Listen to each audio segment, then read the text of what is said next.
We've all heard the stories of MCU movies being shot without a script and going through reshoots, so it's no surprise some things get filmed for Marvel that you never get to see. In some cases, these deleted scenes change everything. Avengers Endgame tugged on our heartstrings plenty, but a deleted scene would have straight up yanked on them. The scene in question, recently made available on Disney+, depicts Tony Stark visiting an ethereal afterlife immediately after his universe-saving snap. There, he encounters an adult version of his daughter Morgan. While Endgame directors Joe and Anthony Russo had previously discussed the scene, we had yet to get a look at it before now, and it's every bit as poignant as you'd expect. In the scene, Stark suddenly finds himself alone in the peaceful realm, seemingly confused as to where everybody went. Just as he begins to realize what must be happening, Morgan makes her appearance. At first, Stark isn't sure who he's looking at, but when Morgan offers the clue that the two are pretty close, he figures it out pretty quickly. Stark's face registers 1,000 emotions as he looks at the daughter he'll never get to know, and he admits to wondering if he made the wrong decision in sacrificing himself. And of course, the scene ends exactly as you'd expect. I love you 3,000. There's amazing chemistry in the scene between Robert Downey Jr. and Catherine Langford, who unfortunately was robbed of an appearance in the biggest movie of all time when this scene hit the cutting room floor. It wouldn't surprise us though, if Morgan Stark were to make an appearance in a future MCU film or several. In their commentary on the scene, the Russo brothers explained that it was conceived as a sort of bookend to a scene in Avengers Infinity War. Specifically, the scene in which Thanos, having just accomplished his mission to snap half of all life in the universe out of existence, was basically transported inside the Soul Stone. There, he encountered a young version of his adopted daughter Gamora, who was one of the many people who died at Thanos' hands, so that he could accomplish his mission. Joe Russo explained, "We sent him to what we would call the way station, to mirror what had happened to Thanos." Anthony Russo added that, "The idea is that this moment, the act of using the Infinity Stones, sort of forces you to confront or reconcile something that's unresolved in yourself, in your soul." Joe then explained that the reason an adult Morgan was cast was so Stark could come to terms with what he had done, and truly understand the fact that he was giving up so much time spent with his daughter throughout her life. However, at the end of the day, the scene was cut for reasons that are pretty understandable when you're talking about a flick that already ran in excess of 3 hours. Pacing. As Joe Russo put it, "When we put this in the film, we felt like it ground the movie to a halt, and Stark does something similar in the next sequence, when he gives his own eulogy via hologram at his funeral." The director continued to say that he and his brother were mindful of adding too many endings, which is a problem that popped up in The Lord of the Rings: The Return of the King. Audiences might have felt like the film had ended on the perfect sentimental note, only for it to continue on to another and another. According to Joe, "What can happen at the end of a film this big is you can have ending after ending after ending, and it starts to feel like the movie's never going to end." In other words, the powers of the individual moments are watered down. And then the endings, when you have too many sequences in a row, you can dilute the value of each one of them. Taking all of these things into account, the pair reluctantly decided that the scene had to go. Still, that doesn't mean we can't admire its power. Anyone in their right mind would admit that there wouldn't have been a dry eye in the house at its conclusion had they left it in. The movie is available to watch on the new streaming service right now. Fun fact, one of the Marvel Cinematic Universe's most powerful Phase 3 heroes nearly popped up in Avengers Age of Ultron. Well, sort of. According to a proud owner of the pricey Infinity Saga box set, a deleted scene illustrates an interesting tidbit disclosed by Marvel Studios head honcho Kevin Feige back in 2015. That Carol Danvers, aka Captain Marvel, was almost introduced at the conclusion of that film. You may recall that Age of Ultron ended with Steve Rogers and Natasha Romanoff, aka Captain America and Black Widow, assembling a new Avengers team. Tony Stark was taking a breather, Bruce Banner was MIA, and Thor was off-planet investigating the Infinity Stones. Gathered at the Avengers HQ was James Rhodes in his War Machine armor, Sam Wilson, aka the Falcon, and new allies Vision and Wanda Maximoff, also known as Scarlet Witch. The latter made her entrance by flying into the facility, and eagle-eyed viewers noticed that something about Maximoff looked just a little bit off in that scene. That's because the special effects shot wasn't designed for her, but for Danvers, who had yet to be cast. And the subsequent shot of the new team assembled before Rogers and Romanoff was filmed with a stand-in for Captain Marvel front and center, one who was subsequently digitally removed from the scene, as pointed out by a Reddit user who owns the box set. The unaltered shot is finally available for fans to ooh and ah over on the recently released box set, but Feige went public with its existence shortly after Age of Ultron's release. Speaking with Birth, Movies, Death in 2015, Feige explained that while the good captain's inclusion was actually part of an early draft of the screenplay, he was never exactly on board with it. Feige explained, Captain Marvel was in a draft of Age of Ultron, but to me, it would have done that character a disservice to meet her fully formed, in a costume and part of the Avengers already, when 99% of the audience would go, who is that? It's just not the way we've done it before. You have no idea who I am. I don't even know who I am! Feige went on to recall how he essentially humored director Joss Whedon, who had gotten it into his head that introducing an iconic, never-before-seen character during Age of Ultron's final seconds somehow wouldn't have confused the hell out of the audience. Feige went on, the way we reveal Scarlet Witch in costume at the end of the movie, those were Captain Marvel plate shots. Whedon said, we'll cast her later. And I said, yeah, Joss, we'll cast her later. Feige then pantomimed whispering to someone else, adding, quote, we're not putting her in there. Fortunately, Whedon eventually saw it Feige's way, and the King Geek explained that it was actually the director's idea to reuse those plate shots for Maximoff's entrance. Feige dished. Finally, Joss was like, let's use those plates to let Scarlet Witch fly into frame, give her a big entrance. And that makes sense. She's come to their side, and she deserves the cool intro, which will feed into another movie we start shooting in a few weeks. The movie to which he was referring, of course, was Captain America: Civil War. In a recent conversation with Vanity Fair, Avengers Infinity War screenwriters Christopher Marcus and Stephen McFeely revealed that Smart Hulk almost made his dramatic debut in the third act of that film during the Battle of Wakanda. The wide-ranging interview pulled back the curtain on the massively complicated process through which the two writers hammered out the plot for Infinity War and Endgame. Banner's transformation into Professor Hulk was originally set to take place during Infinity War at a time in the scripting process when the film's final act was completely different from the one we eventually ended up seeing. In this early version, each of the Avengers faced a gut check before the final battle in Wakanda, a gut check of a very strange nature. Marcus explained, there was a sequence in Infinity War where the Avengers went into the places in the Doctor Strange universe called the Mindscape, and everyone faces themselves. It was great, but had absolutely nothing to do with anything. McFeely continued to say that if this had been kept, Hulk's entrance into the Battle of Wakanda would have been pretty memorable. The Hulk refuses to come out, if you remember, and in the early storyline, they eventually came to a realization or a compromise, and he busted out of the Iron Man suit and beats the heck out of this monster. Breaking down the reason for the change, though, McFeely pointed out that one too many victorious moments during that fateful melee would have diluted Avengers Infinity War's march toward Thanos' ultimate victory. In doing so, he also revealed that the two movies' weird shooting schedule meant that a key Endgame scene had to be reshot once it was determined that Professor Hulk wouldn't pop up in Infinity War. That whole third act is a march toward losing, and this Hulk scene is a big win, right? It's a guy solving his problem and being a funny character because now he's eloquent. We had to, at the last second, scrap all that, put aside all these scenes that used to have Smart Hulk, and then reshoot the first act of Endgame that used to have the Smart Hulk. Marcus elaborated that another reason for pushing Smart Hulk's debut until the first act of Endgame helped illustrate the changes everyone had gone through after the 5-year time jump.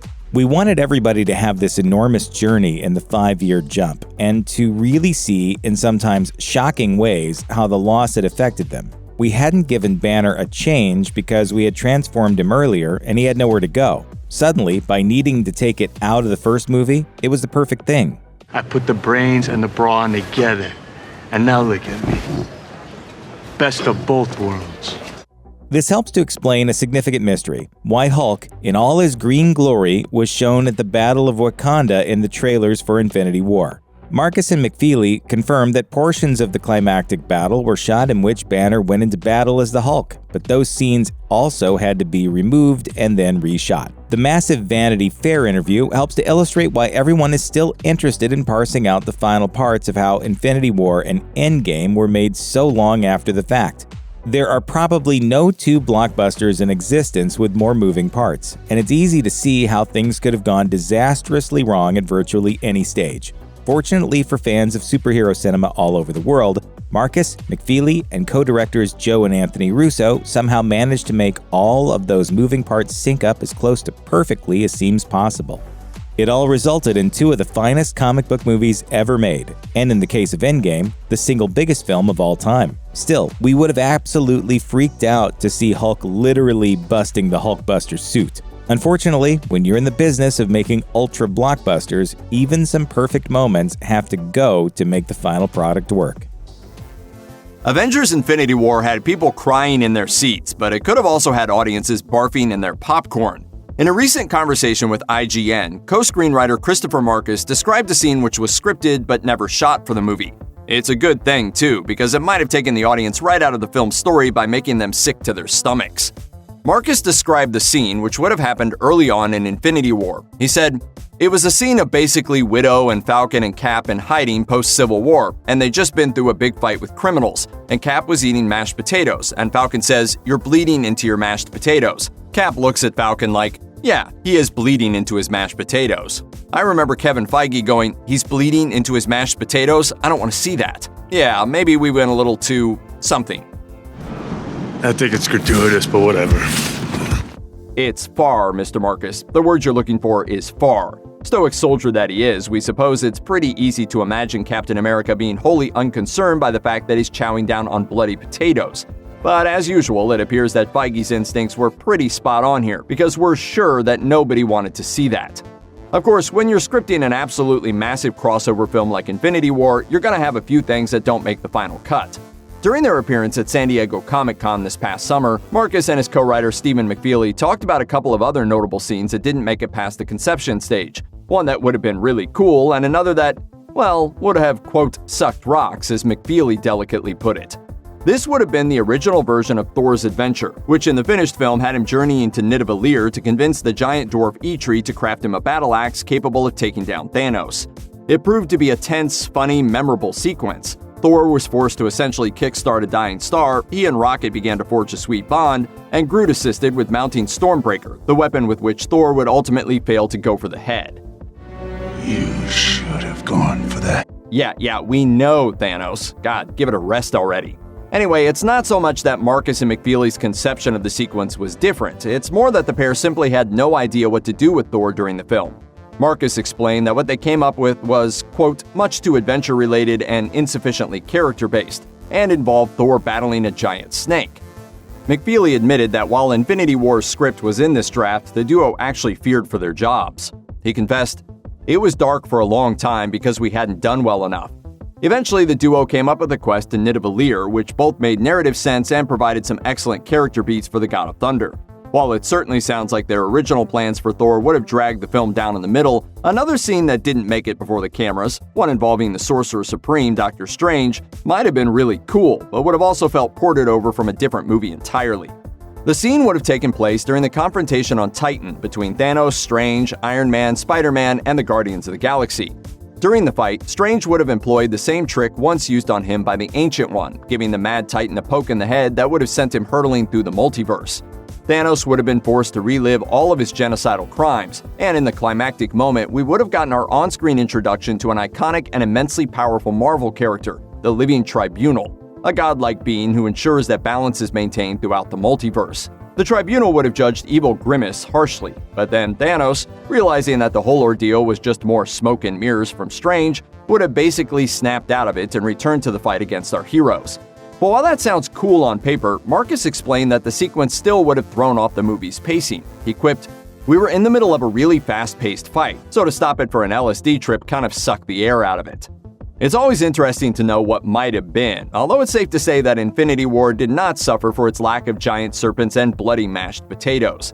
It just goes to show that even the creative minds behind our favorite movies can stumble pretty hard. And it also makes us thankful that Feige was around to remind the A-scribes that they were not, in fact, writing a horror movie.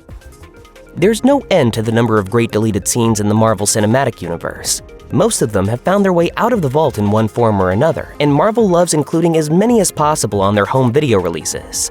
Nevertheless, for 2008's Iron Man, some deleted scenes will never be released. Not if Kevin Feige has anything to say about it, that is. In an interview with Screen Rant, Marvel executive producer Jeremy Latcham revealed some deleted scenes were deemed so atrocious that they'll never be made public. One of them sees Tony Stark helping prison guard Abu do some chores. Latcham revealed, Tony is doing laundry for the captors, but he's really breaking the washing machine and stealing parts from it to build the Mark I suit. It's so absurd. It's wild. The scene was apparently so poorly made that studio boss Feige never wants it shown. Latcham continued, "I remember Kevin saying to me in 2012, we can never put out Abu doing laundry. People will know we don't know what we're doing. It'll be embarrassing if they see these scenes." The culmination of a decade of stories, Avengers: Infinity War brought together just about every character in the MCU to battle Thanos, the big bad who wanted to erase half of all life in the universe.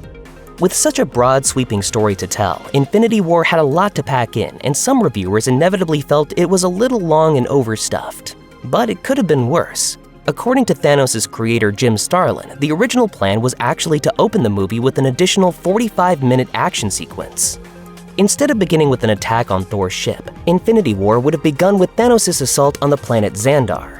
He would have decimated the entire planet in his search for the Power Stone, which is held under protection by the Nova Corps. In an interview with Collider, Starlin explained, "There was a whole sequence of him getting the first gem, and they had to cut that out.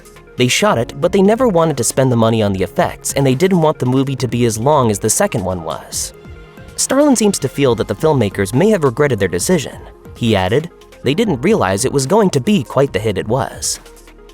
The MCU is littered with juicy deleted scenes, but few are as jaw-dropping as one moment cut from Doctor Strange in the Multiverse of Madness. The film sees Stephen Strange face off against Wanda Maximoff, who has turned twisted and vengeful after losing Vision and her children. Determined to find an alternate reality where she and her family can live in peace, Wanda traverses the multiverse itself and basically slaughters everyone in her path. Multiverse of Madness has Wanda taking the proverbial axe to the likes of Mr. Fantastic, Professor Charles Xavier, and Black Bolt, but a deleted scene further shows just how vicious she has really become. Not long after the movie's release, one of the film's artists, Jimmy Simser, released storyboards depicting the moment when Scarlet Witch arrives at Kamar-Taj to get her hands on America Chavez. In this unseen version, though, Wanda isn't alone, as she brings with her the decapitated head of Baron Mordo.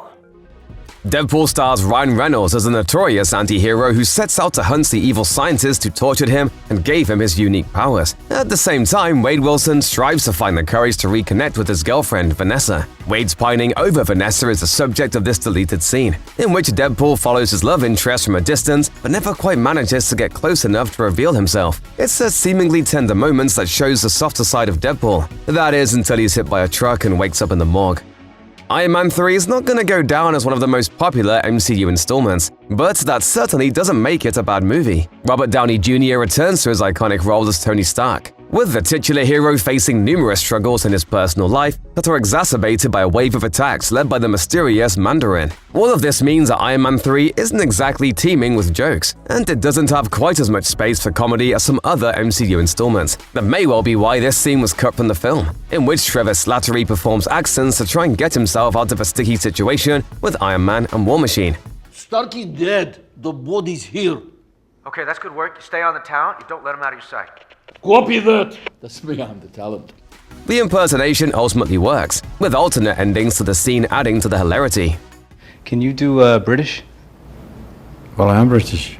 Long before the MCU hit its stride, Sam Raimi's Spider-Man trilogy brought the adventures of Peter Parker to the big screen in a live-action adaptation of the comic book Web Slinger. The sequel, which hit cinema screens in 2004, finds Spider-Man facing Dr. Octopus, as the villain seeks revenge against him after the death of his wife. One of the standout performances in Raimi's trilogy is J.K. Simmons' portrayal of the Daily Bugle's editor-in-chief, J. Jonah Jameson. Harboring a truly intense hatred of Spider-Man, Jameson does everything he can to discredit the young hero. Yet he also provides some of the best moments of comic relief. A great example of that comes in one of the movie's deleted scenes, in which Jameson puts on the Spider-Man costume and pretends to be the superhero in front of his bemused employees.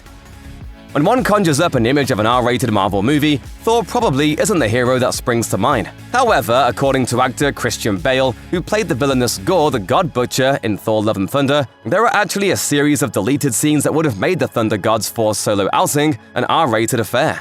Regarding his collaboration with director Taika Waititi, Bale told Inverse, "With Thor: Love and Thunder, Taika and me, we kind of knew that some of the stuff we were doing probably wouldn't end up in the film, but we wanted to just push it and see." So what happened? Despite their wish to push the boundaries of what could appear in an MCU movie, both Bale and Waititi eventually agreed that the scenes they shot weren't right. Bale continued, "Ultimately, it is and should be a film that all the family can go and enjoy. And Chris Hemsworth, a couple of times he looked at me, it was like, dude, that's a little too far. I don't think anyone's gonna want to see that unless it's an R-rated film." You really have to stop meeting like this. Call the axe. Don't call the axe when you call the dentist. Despite those moments not making it to theaters, Bale says he has no regrets since he had a great time filming regardless.